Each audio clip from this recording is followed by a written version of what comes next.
Hi, I'm Michelle Sterling for Friends of Science Society. On December 19th, 2024, Blacklock's reporter brought out the story about the clean electricity transition and stating that the minister, Stephen Guilbeault, had just issued a report showing that it would cost about $690 billion to phase out 8% of Canada's emissions. As Parker Gallant said to me in an email, well, if it's $690 billion for 8% of our emissions, then it's going to be $8.6 trillion to phase out 100% of our emissions. Now, I sent that to Robert Lyman and asked him about that.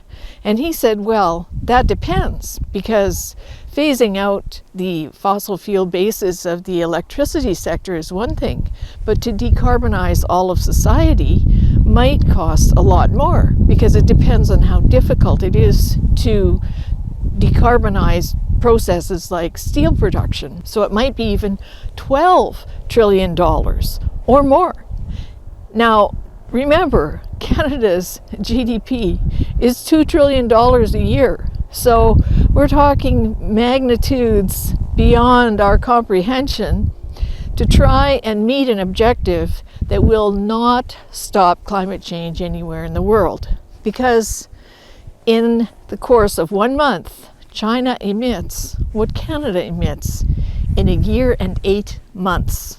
So obviously, this is a path toward economic suicide.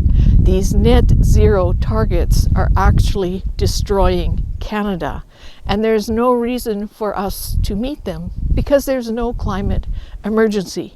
It's all about stocking the pockets of green cronies who are like the EV battery manufacturing plants, jumping in when times are good, bailing out when times go south. So we've got a new booklet out called Climate and Energy at a Glance, and I hope everyone will get a copy of it. You can order them on our website, $15 Canadian plus shipping, and there's rates for more than one.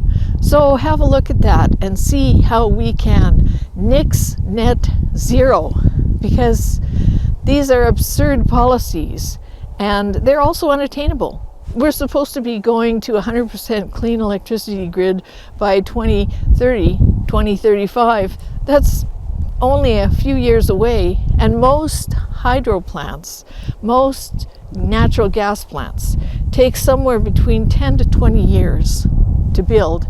Not to mention, if you're going to put in more of these big hydro lines, transmission lines, then, sometimes you need 30 years just to get the land rights to put the transmission line through. So we're all out of time, and we don't have to do it because there's no climate emergency. Have a look at the Clintel site and see for yourself. There's no climate emergency, and whatever we do here in Canada will not affect climate one iota, but it will make us all bankrupt. It will destroy Canada. For Friends of Science Society, I'm Michelle Sterling.